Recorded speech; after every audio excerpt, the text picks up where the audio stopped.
নির্বাচিত হইলে নোয়াখালীটাকে গিলে খাওয়ার কোনো সুযোগ নাই। 12 তারিখ আপনারা রাতের আধারে 500 টাকা খাইয়া যাকে ভোটটা মারি দিবেন তারা সারা বছর কষ্ট দিবে, তারা সারা বছর আপনাদেরকে জাহান্নামের আগুনে জ্বলাবে। আল্লাহর কসম, আমার মৃত মা বাবার কসম করে বলছি, পবিত্র কোরআনে হাত রেখে, যে আমার এমপির ভাতাটুকু আমি আবারও আপনাদেরকে এই প্রতি অসহায় 2টি থানার মধ্যে আমি দিয়ে বিতরণ করে দিয়ে, এবং আমি এটাও ঘোষণা করছি মহান আল্লাহকে সাক্ষী রেখে যে কোনো ধরনের টেন্ডারবাজি, দুর্নীতি, চাঁদাবাজি এই ধরনের কাজ তো দূরের কথা, আমার প্রতি মাসের যে আল্লাহ যদি আমাকে এমপি করায়, প্রতি মাসের যে সম্মানী এমপি সাহেবের যে বেতনটা, এই 2 আসনের সবচেয়ে গরিব মানুষের মধ্যে আল্লাহকে সাক্ষী রেখে আমার মরহুম বাবা মায়ের নামে কসম করে আমি বলছি আমি সেটা দিয়ে দেব।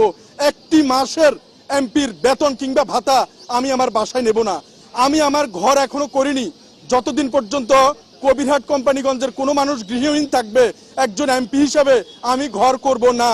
এবং বাংলাদেশের স্বাধীনতার পর থেকে এখনো পর্যন্ত রাস্তার পচা গলা বেওয়ারিশ মানুষদের একটি বেওয়ারিশ হাসপাতাল, মেডিকেল কলেজ কিংবা স্থাপনা কিছুই হয়নি। সরকার কিংবা বেসরকারিভাবে কেউ এগিয়ে আসেনি। সব তেলের মাথায় শুধু তেল দিতে আসে, কোনো গ্রুপ অফ কোম্পানিও এগিয়ে আসে নাই। এই নোয়াখালীতে কথা দিয়ে যাচ্ছি, সংসদ থেকে পদত্যাগ করে চলে আসব, আর না হলে এই বাংলার মাটিতে বেওয়ারিশ